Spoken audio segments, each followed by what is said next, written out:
कहानी शुरू होती है जंगल के बीचों बीच एक विशाल बरगद के पेड़ से। ये पेड़ जंगल के सभी जानवरों के लिए किसी महल से कम नहीं था। पक्षी उसकी शाखाओं पर घोंसले बनाते, बंदर उसकी शाखाओं पर खेलते और तेंदुआ उसकी छाया में आराम करता। ये पेड़ जंगल की शांति का प्रतीक था, लेकिन जल्द ही यह शांति तेंदुआ और बंदर की दुश्मनी के कारण खत्म होने वाली थी। तेंदुआ, जिसका नाम था शेरू, जंगल का सबसे तेज शिकारी था। उसकी चालाकी और फुर्ती के चर्चे जंगल में हर ओर थे। वहीं बंदर, जिसका नाम था चिंपू, बहुत शरारती और हंसमुख था। वह हर जानवर को अपने मजाक से हंसाता और अपने खेल खेल में परेशान भी कर देता था। शुरुआत में शेरू और चिंपू के बीच कोई समस्या नहीं थी। शेरू अपनी दुनिया में मस्त रहता और चिंपू अपनी। लेकिन एक दिन चिंपू की शरारतों ने शेरू को गुस्से से भर दिया। चिंपू और उसके बंदर दोस्तों ने शेरू को सोते हुए देखा। शेरू गहरी नींद में था और उसके आसपास शिकार के बचे हुए अवशेष पड़े थे। चिंपू ने अपने दोस्तों से कहा, देखो, यह शेरू तो राजा बनता है, लेकिन कितना आलसी है। चलो, इसे सबक सिखाते हैं। चिंपू ने एक बड़ा सा नारियल उठाया और शेरू के सिर पर फेंक दिया। नारियल जोर से शेरू के सिर पर लगा और वह गुस्से में जाग गया। उसकी आंखें आग उगल रही थीं। उसने देखा कि चिंपू और उसके दोस्त पेड़ की ऊंची शाखाओं पर बैठकर हंस रहे थे। शेरू ने दहाड़ते हुए कहा, तुमने मेरी नींद खराब की है, इसका बदला मैं जरूर लूंगा।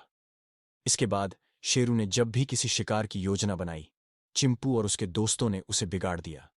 कभी वे शेरू के शिकार को भगा देते, तो कभी उसकी शिकार के रास्ते में परेशानियां खड़ी कर देते। शेरू के गुस्से का ठिकाना नहीं था। वहीं चिंपू को शेरू को परेशान करने में मजा आ रहा था। वह अपने दोस्तों के साथ मिलकर नई नई योजनाएं बनाता और शेरू को छकाता। शेरू ने कई बार कोशिश की कि वह चिंपू को पकड़ ले, लेकिन बंदर की फुर्ती और चतुराई के आगे वह हार जाता। शेरू और चिंपू की दुश्मनी का असर पूरे जंगल पर पड़ने लगा। शेरू अपनी दहाड़ से जंगल को डराने लगा, जिससे दूसरे जानवर भी सहम गए। वहीं चिंपू और उसके दोस्त शरारतों में इतने मशगूल हो गए कि जंगल के बाकी जानवरों को भी परेशान करने लगे। जंगल के बड़े बूढ़े जानवर, जैसे कि हाथी गजराज और कछुआ भोलू, ने सोचा कि इस दुश्मनी को खत्म करना जरूरी है। उन्होंने एक सभा बुलाई और शेरू और चिंपू को आमंत्रित किया। सभा में गजराज ने कहा, तेंदुआ और बंदर, तुम दोनों की लड़ाई से पूरा जंगल परेशान है। हमें मिलकर इस समस्या का हल निकालना होगा। चिंपू ने मजाक में कहा, अगर शेरू थोड़ा कम गुस्सा करे तो मैं उसे परेशान करना बंद कर दूंगा। शेरू ने गुस्से में जवाब दिया, और अगर तुम अपनी शरारतें बंद कर दो तो मैं तुम्हें पकड़ने की कोशिश नहीं करूंगा। सभा में सभी जानवरों ने फैसला किया कि शेरू और चिंपू को एक साथ कुछ समय बिताना होगा, ताकि वे एक दूसरे को समझ सकें। सभा के फैसले के अनुसार शेरू और चिंपू को 3 दिन एक साथ बिताने पड़े। दोनों को जंगल के एक कोने में भेजा गया, जहां उन्हें खुद का खाना ढूंढना था और एक दूसरे की मदद करनी थी। शुरुआत में दोनों एक दूसरे से बात तक नहीं करते थे। शेरू अपने शिकार में व्यस्त रहता और चिंपू फल इकट्ठा करने में। लेकिन धीरे धीरे उन्हें एहसास हुआ कि जंगल में एक दूसरे के बिना उनका काम मुश्किल है।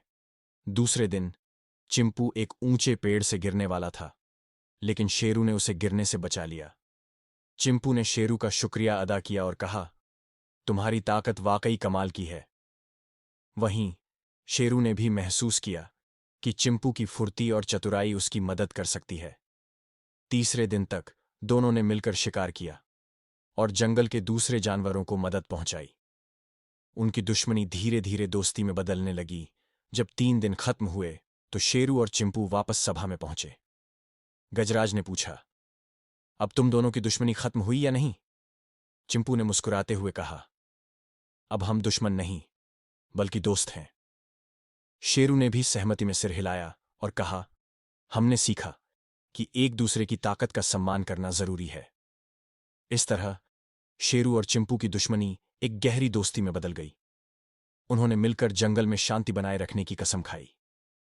बरगद का पेड़ फिर से खुशहाल हो गया और सभी जानवरों ने मिलकर जश्न मनाया। यह कहानी सिखाती है कि आपसी समझ और सहयोग से किसी भी दुश्मनी को दोस्ती में बदला जा सकता है।